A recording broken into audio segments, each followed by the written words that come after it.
आणि त्या ठाणेकरांसाठी अत्यंत महत्त्वाची बातमी आहे। मेट्रोच्या कामासाठी 15 दिवस वाहतुकीत बदल करण्यात आलेला आहे। माजीवाडा मेट्रो स्टेशनवरती 5 ते 20 एप्रिल दरम्यान मेट्रोचं छत उभारण्यासाठी कॉलम उभे केले जाणार आहेत आणि याच काळात माजीवाडा ब्रिजवरून मुंबईकडून नाशिक किंवा घोडबंदरकडे जाणारी सर्व प्रकारची वाहतूक पूर्णपणे बंद असणार आहे। ही वाहनं ज्युपिटर हॉस्पिटल समोरील रोडनं वळवली जाते।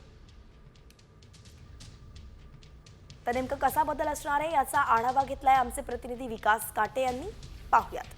मेट्रोचं काम सुरू असल्यामुळे ठाण्याच्या माजीवाडा या ठिकाणी जो काही मेट्रोचं स्टेशन होत आहे यामुळे आज रात्री 10 वाजल्यापासून ते उद्या सकाळी 6 वाजेपर्यंत हा जो काही माजीवाड्याचा पूल आहे हा पूर्णपणे बंद करण्यात आलेला आहे।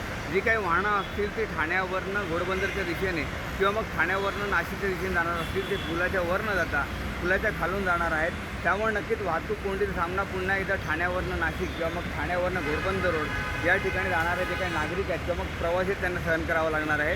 20 तारखेपर्यंत हा जो काही जम्बो ब्लॉक आहे म्हणजे हा जो काही ब्रिजचं काम सुरू होणार आहे त्यामुळं मेट्रोचं छत टाकत असताना वाहतूक कोंडीला पुन्हा सामोरं जावं लागणार आहे। या वाहतूक कोंडीतनं ठाणेकरांची सुटका व्हावी यासाठी खूप मोठ्या प्रमाणावरती वाहतूक शाखेच्या वतीने देखील बंदोबस्त करण्यात आलेला आहे। मेट्रोचं काम सुरू असताना किंवा मेट्रोचं पूल सुरू असताना वाहतूक पोलीस देखील सतर्क असणार आहेत। विकास काटे, साम टीव्ही न्यूज, ठाणे।